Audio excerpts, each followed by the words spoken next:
Actually, I may be able to try to sing with kartals. Hare Krishna. Jaya Radha Madhava Kunja Bihari Gopijana Vallabha Girivaradhari Jaya Radha Madhava Kunja Bihari Gopijana Vallabha Girivaradhari Yashodanandana Braja Jana Ranjana Yashodanandana Braja Jana Ranjana Yamuna Tiravanachari Yamuna Tiravanachari Yamuna Tiravanachari Jaya Radha Madhava Kunja Bihari Gopijana Vallabha Girivaradhari Om Ajnanatimirandhasya Jnananjanashalakaya Chakshurunmilitam Yena Tasmai Shri Gurave Namaha Shri Chaitanya Manobhishtam Sthapitam Yena Bhutale Soham Rupa Kadamahyam Dadati Swapadantikam Vandeham Shri Guru Shri Yutapada Kamalam Shri Gurun Vaishnavamscha Shri Rupam Sagrajatam Sahagana Raghunathanvitam Tam Sajivam Sadvaitam Savadutam Parijana Sahitam Krishna Chaitanya Devam Shri Radha Krishna Padan Sahagana Lalita Shri Vishakhan Vitamscha Namam Vishnu Padaya Krishna Presthaya Bhutale Shrimate Bhakti Vedanta Swamin Iti Namine Namaste Saraswate Deve Gauravani Pracharine Nirvishesha Shunyavadi Paschatya Deshatarine Vanchakalpatarubhyascha Kripa Sindhubhya Evacha Patitanam Pavanebhyo Vaishnavebhyo Namo Namaha Namo Mahavadanyaya Krishna Prema Pradayate Krishnaya Krishna Chaitanya Namne Gaura Tvishe Namaha He Krishna Karuna Sindho Dinabandho Jagatpate Gopesha Gopika Kanta Radha Kanta Namostute Tapta Kanchana Gaurangi Radhe Vrindavaneshwari Vrishabhanu Sute Devi Pranamami Hari Priye Jaya Shri Krishna Chaitanya Prabhu Nityananda Shri Advaita Gadadhara Shrivasadi Gaura Bhakta Vrinda Hare Krishna Krishna Krishna Hare Hare Hare Rama Rama Rama Hare Hare Hare Krishna Krishna Krishna Hare Hare Hare Rama Rama Rama Hare Hare Hare Krishna Krishna Krishna Hare Hare Hare Rama Rama Rama Hare Hare Om Namo Bhagavate Vasudevaya Om Namo Bhagavate Vasudevaya Om Namo Bhagavate Vasudevaya Hare Krishna. Dear devotees, today we have the good fortune of studying one verse from the king of all holy scriptures, Grantharaj Srimad Bhagavatam, Canto 11, Chapter 2, entitled Maharaj Nimi Meets the Nine Yogendras. Text 30.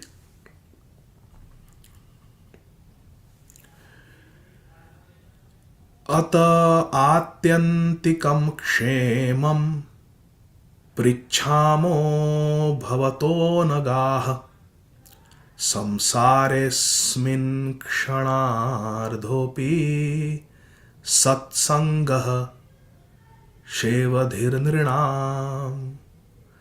Ata atyantikam kshemam prichhamo bhavato nagaha samsaresmin kshanardhopi satsangah shevadhirnrinam. Ata atyantikam kshemam prichhamo bhavato nagha samsaresmin kshanardhopi satsangah shevadhirnrinam. Synonyms: Ataha, therefore, atyantikam, supreme, kshemam, good. Prichhamaha, I am asking. Maharaj Nimi is asking this question to the nine yogendras, Nava yogendras. Bhavataha, from you.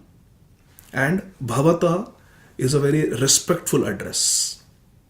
Respectfully asking. From you. In Hindi one would say, aap se. So it's from you, but in a very, very respectable way. Bhavata is a very respectful. Anagha, O sinless ones. Plural is used because there are 9 saintly persons, the 9 yogendras. So plural is used. Anagha is singular. Anagha, O sinless ones, in plural. Samsare, in this cycle of birth and death, samsara chakra, the cycle of birth and death.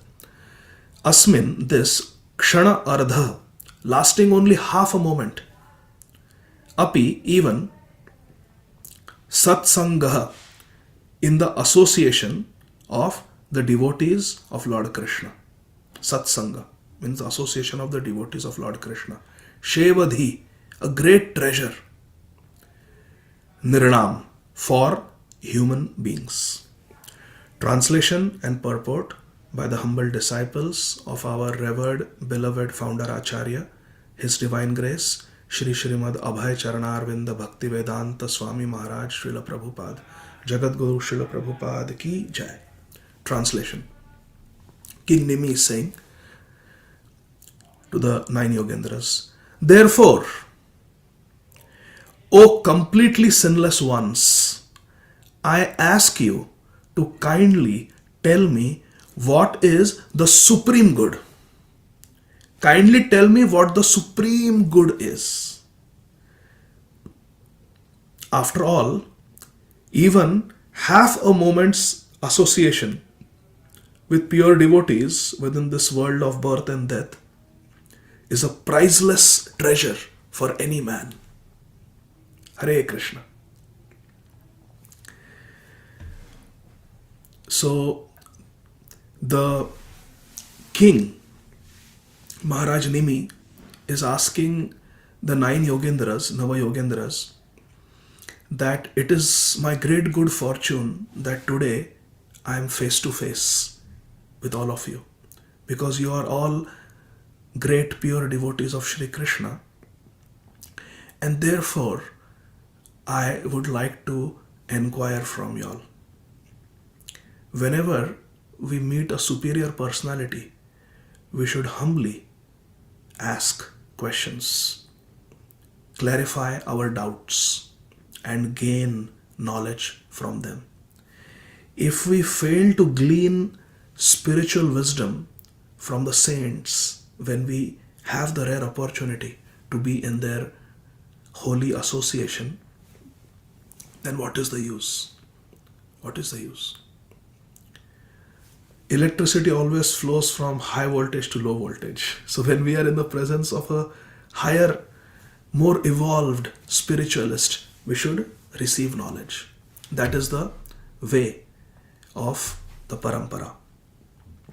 That is the way of gaining spiritual knowledge. In Sri Bhagavad Gita also Lord Krishna says, Tad vidhi pranipatena. Pranipat means to offer obeisances. Pariprashnena, and you inquire submissively and receive knowledge. So Maharaj Nimi is following this very sacred tradition of satsanga, associating. Sangha means to associate with, and sat means the devotees. Satsanga, associating with the sincere devotees of Lord Shri Krishna. He's asking them, kindly tell me, atyantikam kshemam, kindly tell me what is the highest good for me. Because good is also a relative term. Good is relative. There is good, better, best. Maharaj Nimi wants to know what is the best. I want to know what is the best thing for my spiritual life. Kindly tell me that. Otherwise, in this material world, we simply spend our time in temporary things. But I have the good fortune of having met you. So I want to know from you what is the supreme good. In the interest of time, my dear friends, I will not read the entire purport, but I will read sections from this purport. It's a very beautiful purport, and I request and urge all of you to kindly take the time to read the purport in its entirety. The purport begins, the word Shevadhi, or a great treasure, is significant in this verse. Just as an ordinary man is overjoyed to discover an unexpected treasure, one who is actually intelligent is overjoyed to gain the association of a pure devotee of the Lord, by which one's life can easily be perfected. In Sri Chaitanya Charitamrita, it is said, Sadhu Sangha Sarva Shastra Kahe, Lavamatra Sadhu Sangha Sarva Siddhi Hai. That even a fraction of a moment of association with a pure devotee can transform one's life. Shripad Ayendra Prabhu, as a brahmachari, was leading kirtan, and Srila Prabhupada came out of the temple and got into the car and left. But as he was leaving, there was a kirtan going on. Shripad Ayendra Prabhu was leading the kirtan. He was playing the mridang and leading the kirtan. And Srila Prabhupada simply looked for a short moment at Shripad Ayendra Prabhu and just said, Jai. That one Jai from Srila Prabhupada, his spiritual master, inspired Shripad Ayendra Prabhu so much that he devoted his entire life for Harinam Sankirtan and started the 24-hour Kirtan Mandali in our flagship temple, the ISKCON Vrindavan temple, Sri Sri Krishna Balaram Mandir. There is a 24-hour Kirtan going on for several decades now, uninterrupted, chanting of the Hare Krishna Mahamantra. This is the power of a moment's association with a pure devotee like Srila Prabhupada. We see in the material world many times when I am in my patient's room, the television is going on.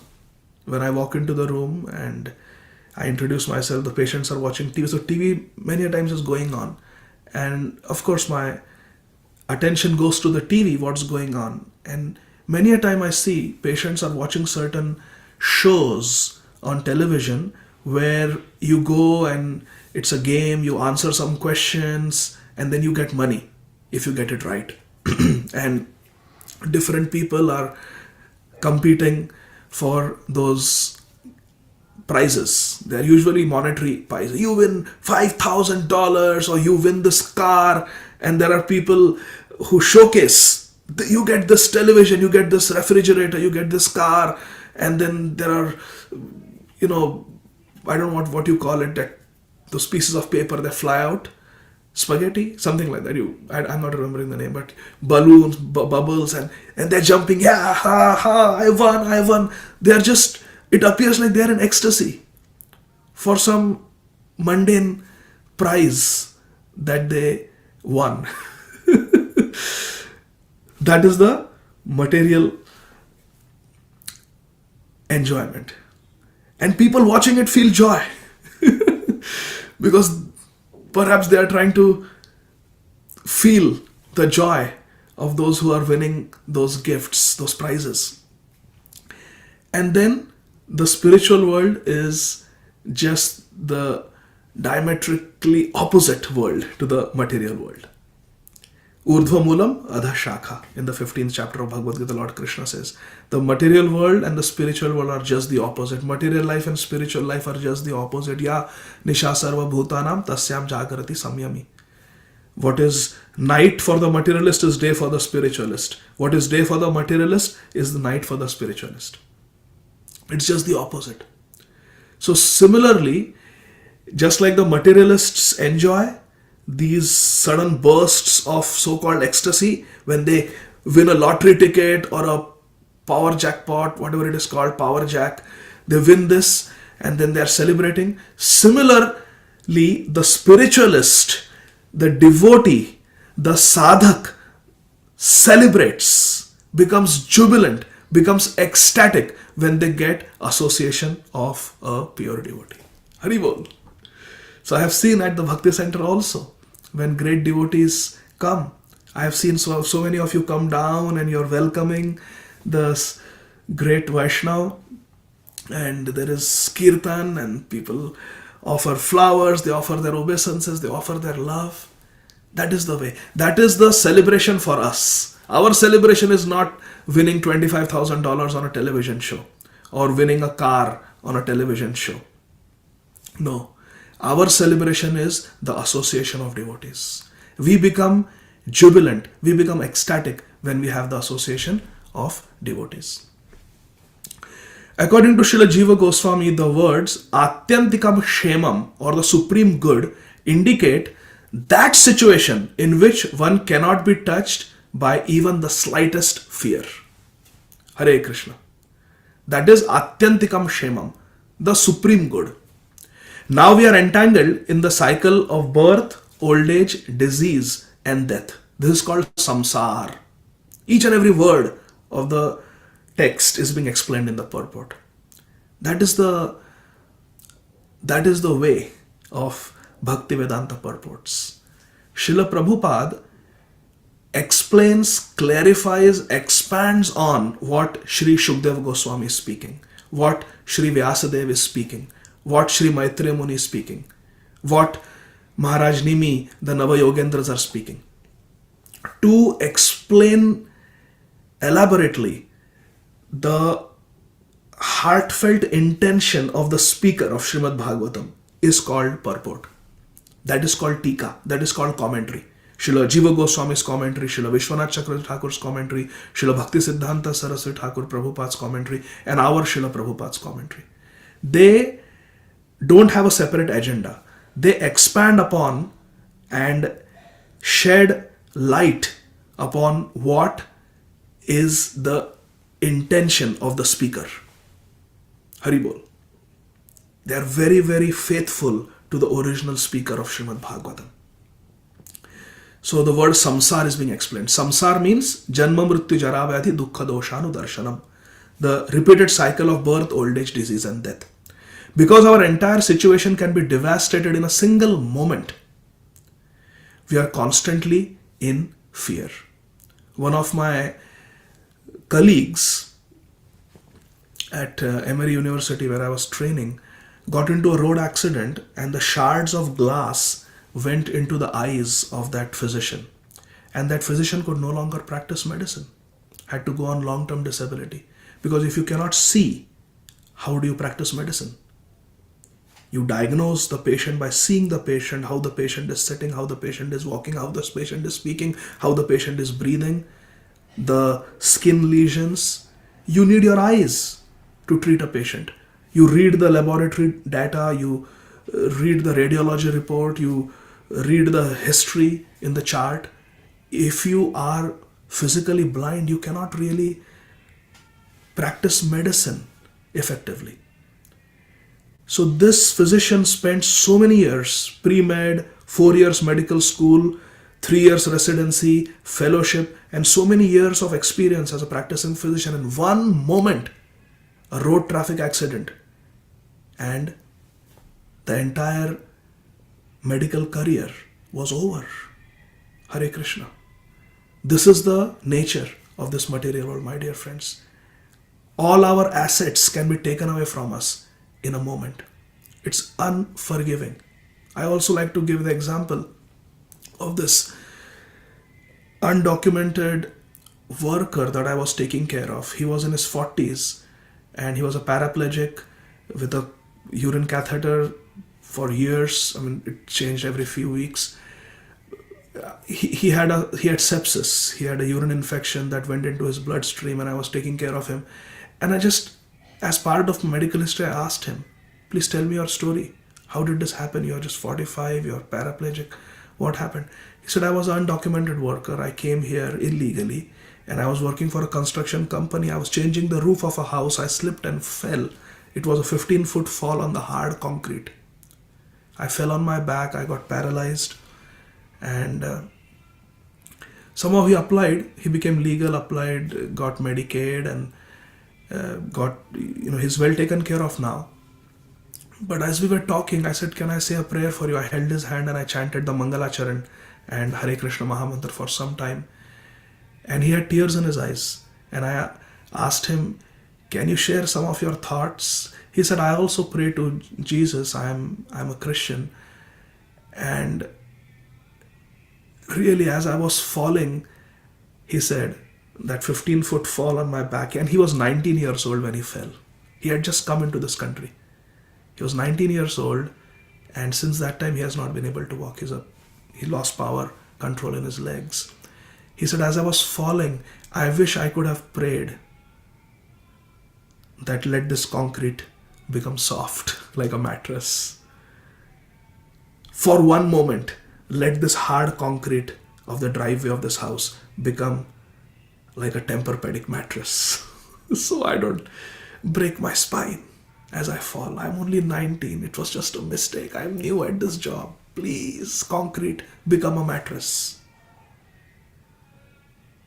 But then we both spoke how unforgiving this material nature is. That concrete did not think that this is a 19-year-old boy. He has his whole life ahead of him. He has parents who have high hopes from him. No, material nature does not forgive. It's unforgiving, my dear friends. And Atyantikam Kshemam means to attain that platform where there is not even a tinge of fear. It is the perfect platform. That is called Atyantikam Kshemam. I am reminded of one story from Srila Vyasadev's Mahabharata. In Mahabharata, there is a story of a rishi called, his name starts from M. I'm forgetting his name, but there is a story of a rishi who had his wife, Mudgal Rishi. Yes, his name was Mudgal Rishi. Shri Mudgal Rishi was a householder. He had his wife and he had children. And he took a vow that I will only eat whatever is left behind in the fields by the farmers after they finish harvesting.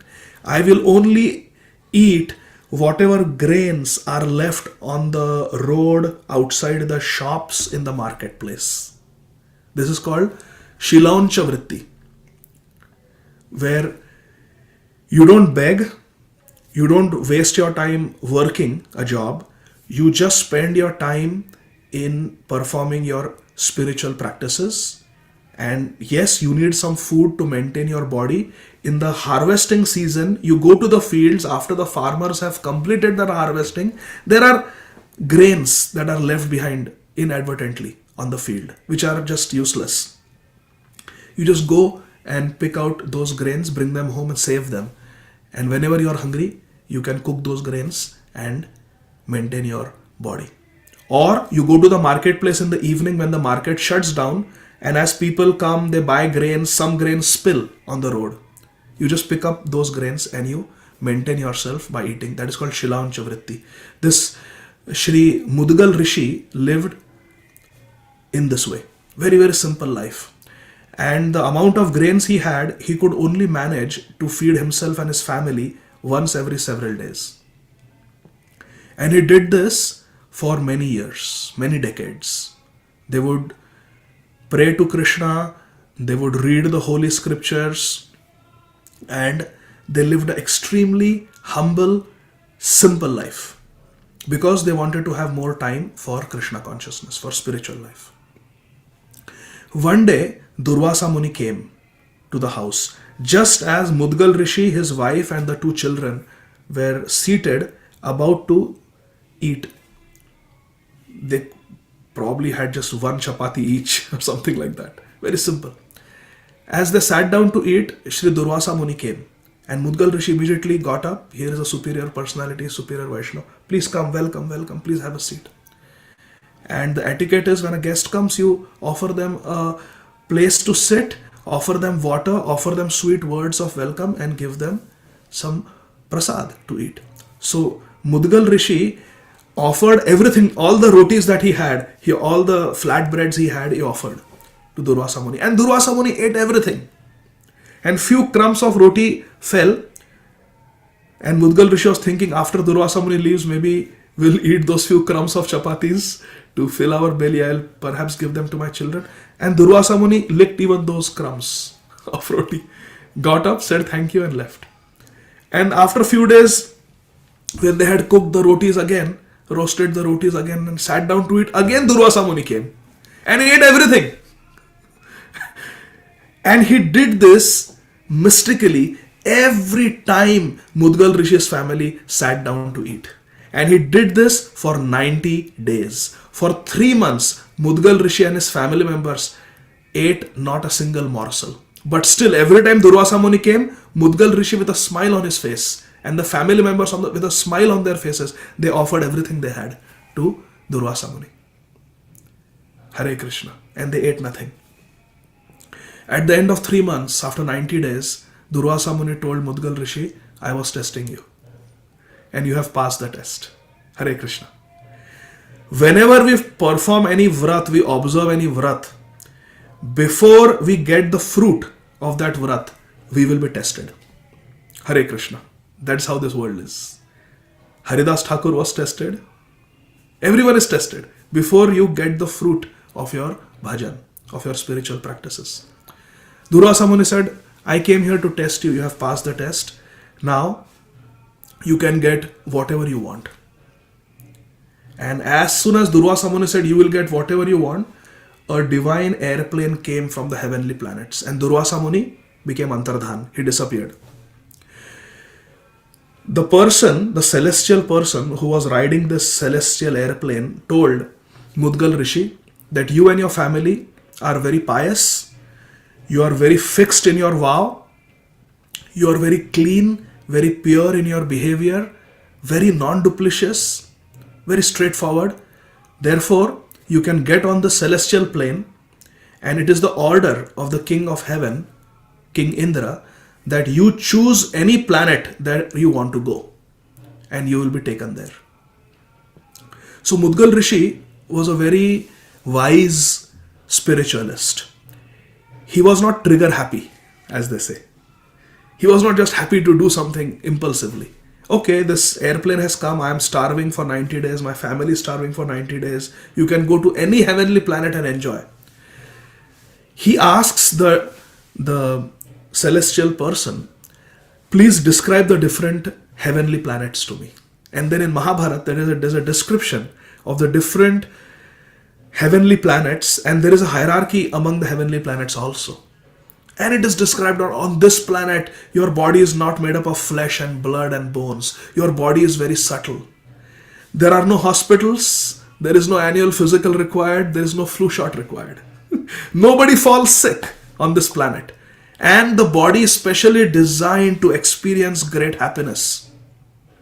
Just like the human body is designed to experience pain. If there is a gout attack on the tip of the toe and you go to the physician, You don't tell the physician, Doc, my right ear feels perfect.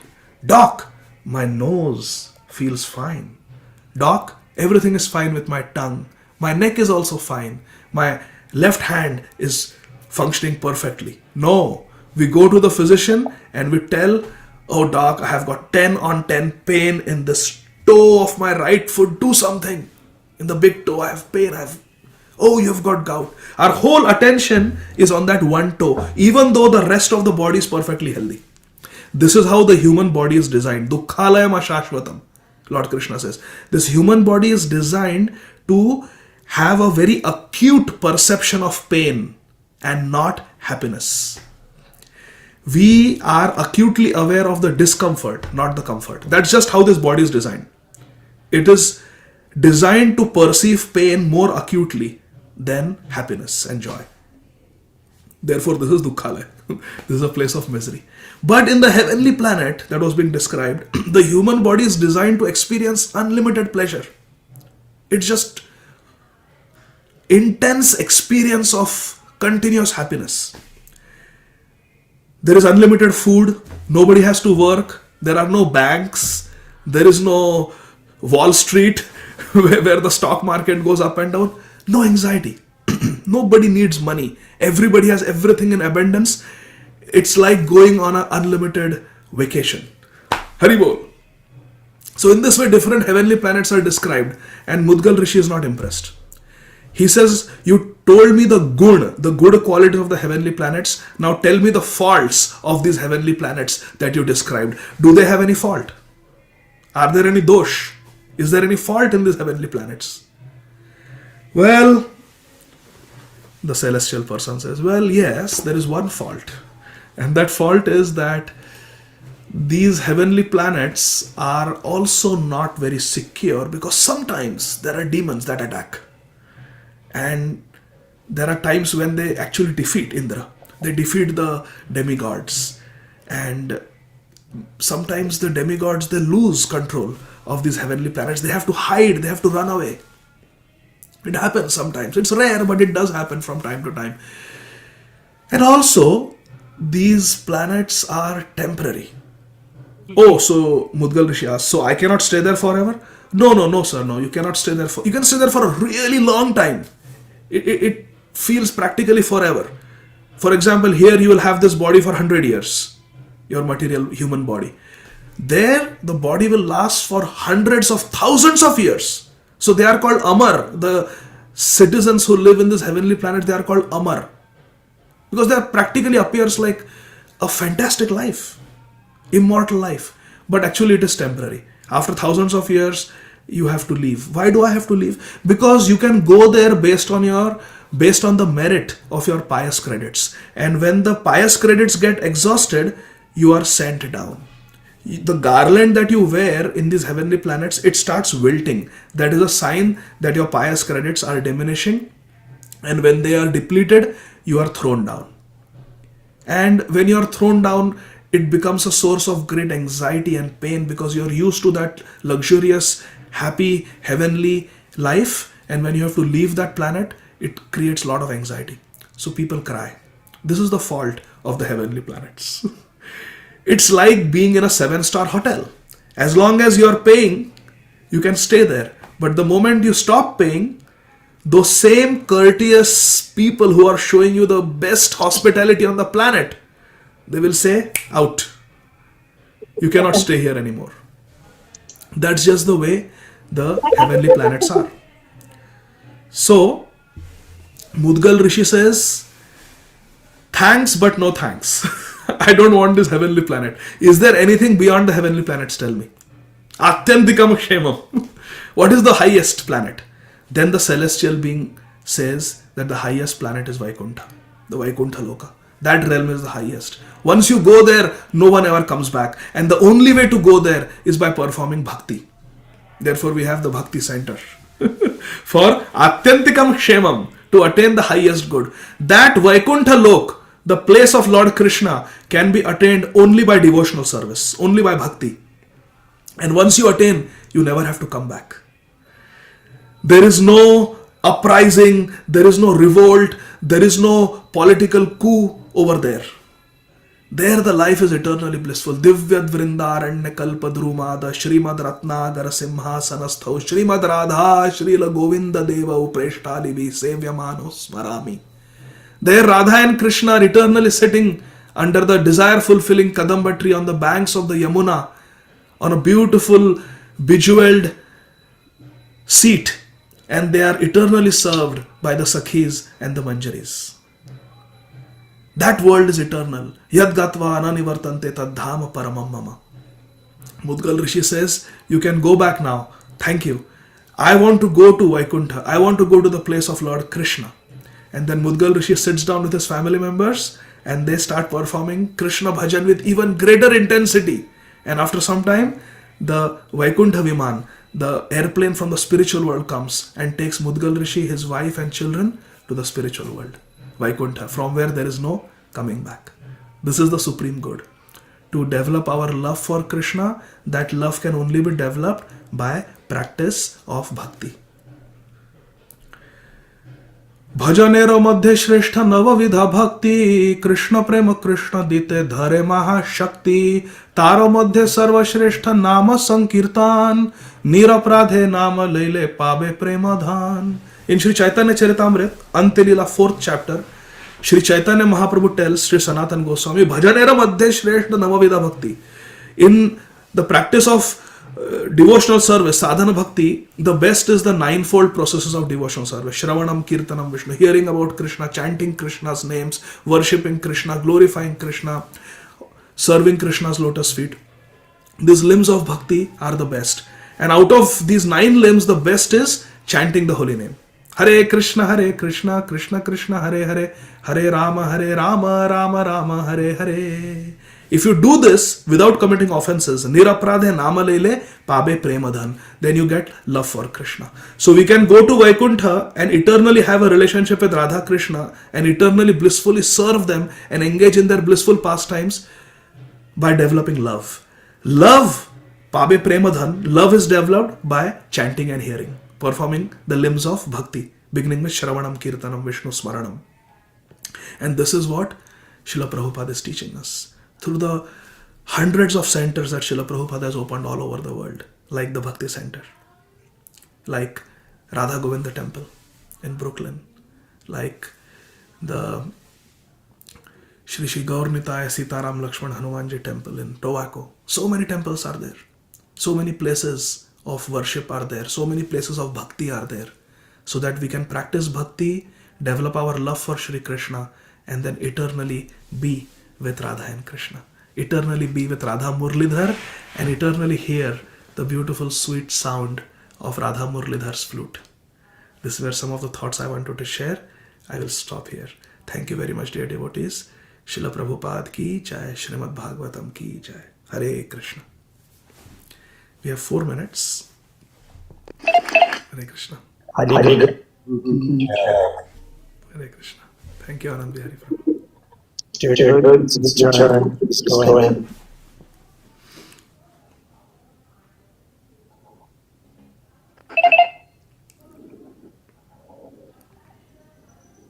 Temple.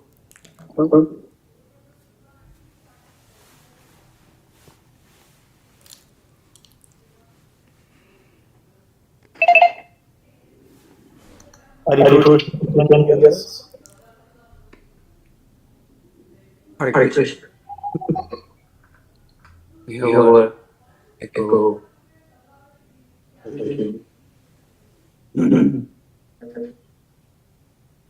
Turn to echo. What you mean?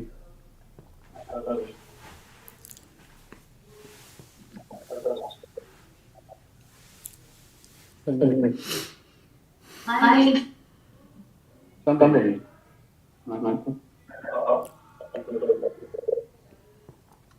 System.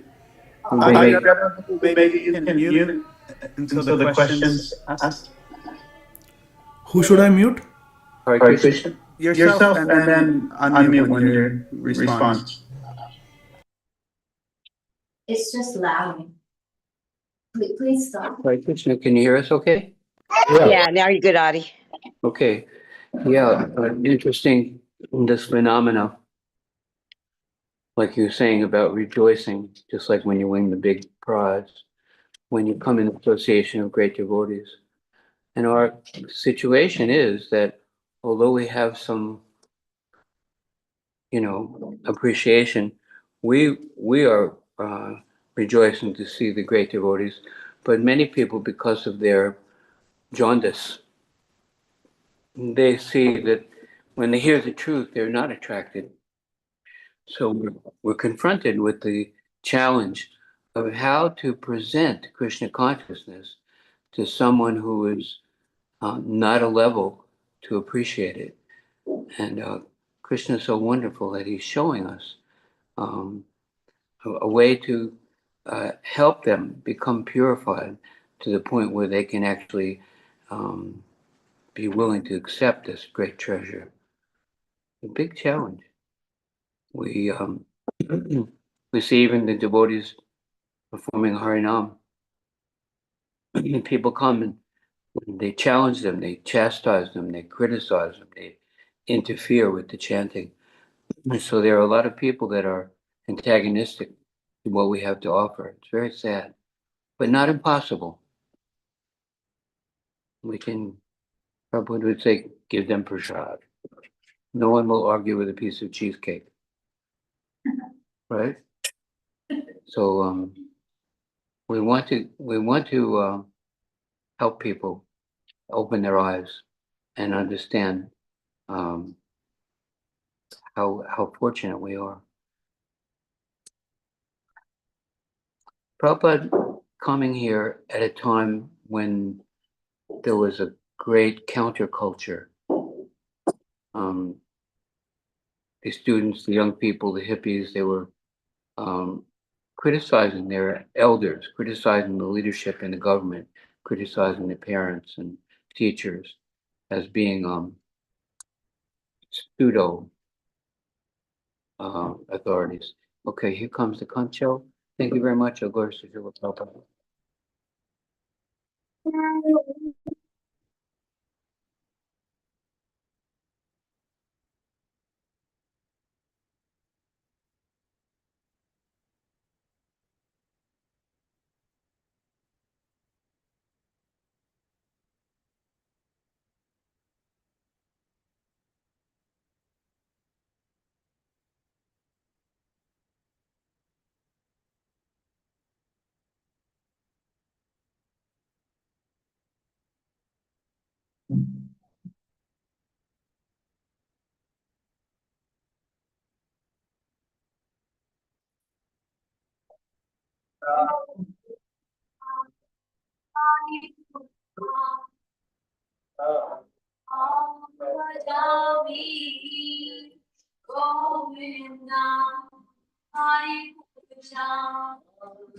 Hi.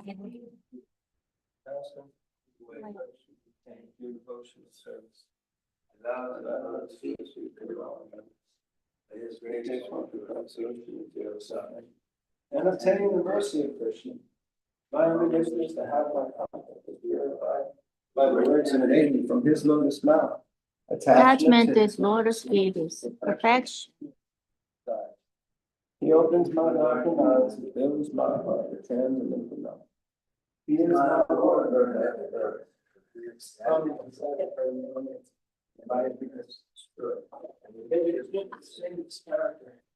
Our spiritual master is the ocean of mercy, the friend of the poor, the Lord of master. Oh, master, merciful. Give us a shade of the feet. May your fame be spread all over the three worlds. We take pleasure to lotus feet. Yeah. Thank you very much, Temple Room. Arjuna Prabhu ki jai. Srila Prabhupada ki jai. Yay. Tell everybody how many people we have listening to Adi Gadhahar Prabhu. 62. Oh my goodness. 62 people. This is the largest class I think we've ever had. It was up at 81 at one point. You know, when you have a field of flowers, thus come the bees looking for the nectar. That's right. That's an Adi Gadhahar class, a field of flowers. Yeah. Adi Gadhahar Prabhu, do you have a few minutes to stay with us over time? Yes, Prabhu, I have to drop my daughter to school, but I can wait for 5 minutes. Okay, Jamuna Jaya. Hare Krishna, Adi Gadhahar, please, thank you so much for class. It's always just such a joyous experience to hear you speak, and your joy is transmitted into us. But I was just reflecting this message of that there's nothing higher than bhakti, there's nothing higher than Vaikuntha. Seems like I'm reading the Bhagavatam Rita and Nectar of Devotion, and your class today all like. It feel like all three things are again and again saying, forget moksha, forget the material world, go for that which, and I love is it a nectar of devotion? It says what bhakti is what brings all auspiciousness, right? Just to go to that. So thank you for just tying it all together for me, because I feel like it's been coming in so different ways in this verse. And thank you also for reminding us that to greet these special souls at the Bhakti Center, we're very lucky. We have Adi and Arjuna, and Jayadrija Swami is really close by, and we have all this great opportunity here in New York that other people don't. So thank you for reminding us that we have these great souls all the time to greet. So, Hare Krishna, thank you so much. Thank you, Jamuna Devi. Hare Krishna. Sometimes I pray to Krishna, Krishna, why am I in this material world? What did I do? What did I do? But then I look at devotees like Adi Gadhahar Prabhu, and I think, if Adi Gadhahar Prabhu is in the material world, then I can be in the material world too. He's such a pure soul, such a Vaishnava, and yet he's here.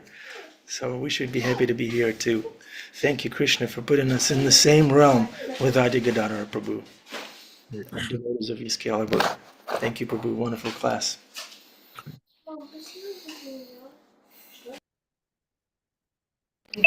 Okay, Adi Gadhahar Prabhu, thank you very much. We're going to let you go. Maybe you appoint a successor Acharya who could answer questions or take comments when you leave. You are my superior, Acharya. Anand Vihari Prabhu is Hare Krishna. the Okay, predecessor Acharya. Hare I Krishna. have my superiors. I have Bhima Prabhu, Adi Prabhu, Purusha. Yes. I'm passing it on to them. And my question is, Adi Gadhahar Prabhu, thank you very much. Feel free to stay, feel free to go. No problem. We're going to move on because I have a question. Okay, thank you. Hare Krishna. Hare Krishna. Okay, the question is, why did Krishna set this world up in such a way that material happiness is sometimes possible here? Because if it wasn't possible, then we would be corrected much faster without this material happiness that is sometimes attainable in the material world. So is Krishna, and now it takes us lifetimes and lifetimes to get corrected and come to our senses. So why didn't Krishna just? Because he loves us. Because he wants us to be happy. And he wants us to pursue happiness in whatever way we dumbly think we're going to obtain happiness. And then when we don't get it, when it happens time and time and time again, as you go deeper and deeper into self-reflection and understanding what true happiness is, that's still a quiet voice of a clear conscience. That still quiet voice and courage of knowing that, as Adi Purushas always want to say, the other world, and that other world only becomes revealed to us when we give up looking at this world, when we give up trying to enjoy this world. You have to have eyes to see, and but he's never going to step in the way of our desire. He's never going to step in the way of our desire. So he also gives as Adi Gadhahar was saying, the demigods also, they were these people who become demigods. You can't imagine the sacrifices they perform, the karma kanda that they perform to get to the heavenly planets where they can still remember Krishna but have a good old time, you know, and be in control of something. Yes, I want both. That's the. Yeah. Well, there's nothing wrong with that. Just go ahead with an eye keen and hang out with pure devotees who don't want both. And eventually that duplicity, which is in every one of us, will fade away. That's what marriage is all about. That's what growing old is all about. You know, he's showing us in person, even within our bodies, that this happiness that we seek, you know, learn that I'm in control. I'm in control, and as I giveth, nature will taketh. And then we just learn. We learn to be humble. We learn to understand that the material energy is, number one, not ours. Number two, which is more of a sobering thought, an extension of Radharani. Think about that. That's a tough one. You know, to realize that when we seek to be the enjoyer, the cynosure, the enjoyer, he gives us false Sita, you know, and we think we kidnap her, but we really don't. Ultimately, we have to come to that humbled state where that we no longer see. It's like a child who thinks that eating Play-Doh, you know, there it is. There's the Play-Doh. I'm going to eat it. It's colorful. It's coming. I'm squeezing it out of this little press thing here, and I'm going to eat some Play-Doh. And as soon as, you know, and tasting it, oh, I'm happy. I'm eating Play-Doh. I got my independence. But then, and then you spit it out, and then your mom calls and has you come in for some honey toast or something like that. You know, that's like Krishna. He's saying, okay, you can try this material world. It's going to taste like Play-Doh. After all, it is clay. And then what happens is that you get a taste, and then you get another taste of prasad. You get another taste of kirtan. You get that other taste. And with those other tastes, our happiness, our desire for happiness changes in direction. Not that our desire for happiness has to be put aside and we have to only worry about pleasing the guru and pleasing Krishna. Krishna wants us to be pleased. That's why he's given us, and Prabhupada wants us to be pleased. That's why he's given us these chanting, dancing, and feasting. I mean, it couldn't be so simple. Hare Krishna. Thank you, Bhima Prabhu. I appreciate the Play-Doh analogy. That's what I sign up for, I guess. Okay. Would anyone else? Jamuna Jai has her hand up. I just wanted to say real quick to your question.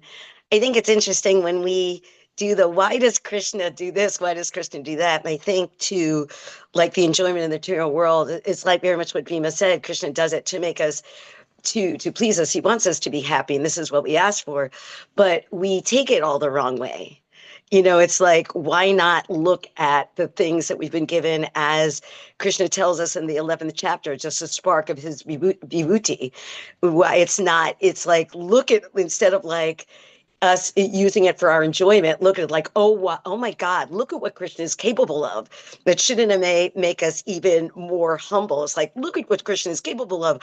Let me bow down to him, and then let me use whatever that he's given me for whatever reason in his service. Look at all the tools that he has given me in life to offer back, because that's actually my position. So I feel like when we go, it's like, why Krishna do that? It's like, why am I taking it the wrong way? So like Adi just said yesterday, the day before, about when you go like this for a compliment, but it's not you, it's your spiritual master.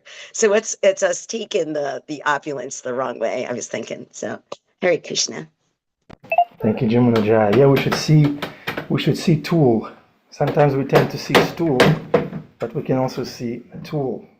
That's good. Okay, we have men followed by Matarnath Prabhu. Hey Krishna, thank you. We heard something very interesting that he said. It's such a minute detail, but he referred to the purports of Srimad Bhagavatam as a few different things, and among them was tilak. Does anyone know what that really means? Why the tilak? Referring to the purports of Srimad Bhagavatam? We need somebody who's wearing tilak now to answer that question. Otherwise, there's no potency in the answer. I would say because they decorate Krishna. Make you think of Krishna. It's very nice. Thank you.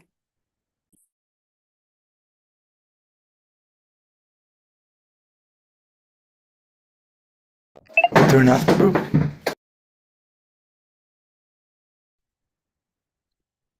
Tilak marks the body as a temple. So,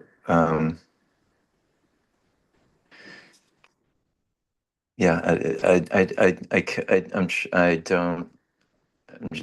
don't know the rest of your question, but that's when we put on tilak, it's marking our body as a temple, and it also protects us. When we say the mantras on the body, it's also saying this body's the temple, and it protects us, all the different mantras. We have to make sure we say the mantras when we put on tilak. I was just wanting to respond to your question, and then to Bihari, about why we're here, and why we can't enjoy this world, or why Krishna didn't. Why is he giving us the enjoyment? And we actually are meant to be enjoying here, but we're misidentifying. One of the main things is, if we look, I'm misidentifying myself as separate from Krishna. So we're trying to enjoy the world, and we're doing it as, the whole way we're trying to do it is in a misidentification of who we are. We are part of Krishna, and everything here is part of Krishna.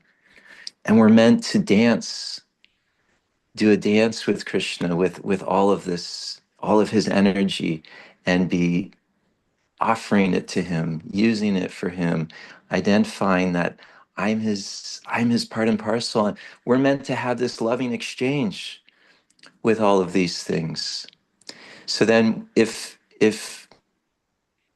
everyone in the world was doing that, this place would be like this huge transcendental party. And we can start doing it ourselves. Today, I'm Krishna's part and parcel. I'm not the body, I'm the soul. I'm meant to actually allow Krishna into my world. Not, no, I want to have a separate, I want to do my own thing. I want to enjoy my Netflix and my chocolate and my little house and I'm just gonna, do my thing. And Krishna's saying, I want to have this amazing relationship with you that is so full of love and joy and fulfillment and ecstasy.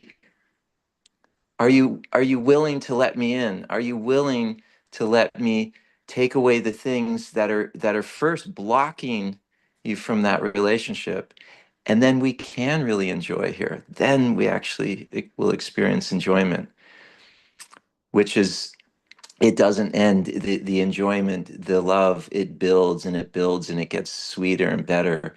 But the enjoyment we're trying to have here separate, we get a little bit and then we have misery and we suffer because we're misidentifying who we are. So it starts with that real identification, starting to truly identify, I am part of Krishna. I'm his little part. We got to get this as like, that's where it starts, and then we can put all the pieces together from there. Thank you, Maturnath Prabhu, for describing our identity so nicely in connection with Krishna. Okay, would anyone like to speak? Yes? No? No. So, Prabhu, Hare Krishna. Hari Bol, lots of love, devotion, and respects to all of you. You guys are awesome. Just wanted to say Hari Bol to what Maturnal Prabhu just said. It's just I'm saying Hari Bol, Hari Bol. Lots of love. Sorry, that's all I have. I wanted to share my love and respect for all of you. Thank you. Love and respect is no small thing. So, Prabhu, thank you for having it and sharing it with us. We need a I have before we go, I have a question to put out there. Why do we, much of the time, I think most people in the world, when hard things come, we think, oh no, I don't want this. And we resist it. And the challenges, we try to run away from them. So my question is, why are we doing this? Is that a rhetorical question, Prabhu?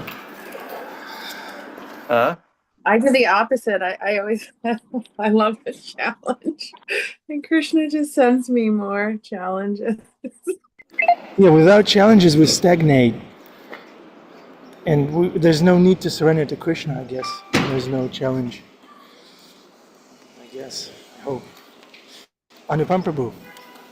Hare Krishna, yeah, I immediately thought of Adi Prabhu when I heard this question, because I remember when COVID happened, he just started calming. He was pumped up. He was like stacked, ready to go, super excited. He was like, "This is it. This is what we prepare for. This is our moment. People are going to be so confused and scared and needing something, and this is where we shine. This is where we give them exactly what they're actually always looking for and always longing for." So I would assume that the answer to the question is, people feel that way. People feel averse to challenges because they're not Krishna conscious enough. But once you actually see Bogaishwarya Prasaktanam, that Bhaktaram Yogatapasam, that Krishna is the supreme controller and the supreme enjoyer, and everything is happening by his will and for his pleasure, then everything that happens is blissful and sublime, and Krishna's and specifically tailored so that we can develop our love for him and help others develop their love for him as well. So I'd assume that the answer is just to become more Krishna conscious, and by hearing and chanting and serving the spiritual master. Thank you, Anupam Prabhu.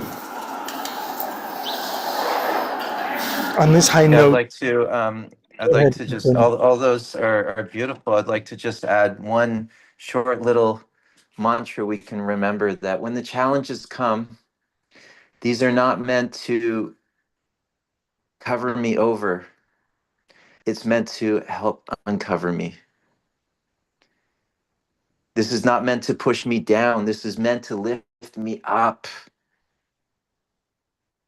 and become awakened to who I am and who is the one sending this. Awaken to that person. It is Krishna sending it. Don't let the disguise fool you. Thank you, Maturnath Prabhu. And Krishna is always there to lift us up. Okay, I think I have a reciter in mind. All right, Jackie, please recite the Maha Mantra, the whole mantra, all syllables, enthusiastically, for the pleasure of Guru and Krishna. Jackie. Hare Krishna, Krishna Krishna, Hare Hare, Hare Rama, Rama Rama, Hare Hare. Sweet. Thank you, Jackie. Thank you very much. All right. Srimad Bhagavatam ki jai, Hemangi Devi ki jai, Srila Prabhupada ki jai, all the assembled Vaishnavas and Vaishnavis ki jai. Thank you for your association. Hare Krishna.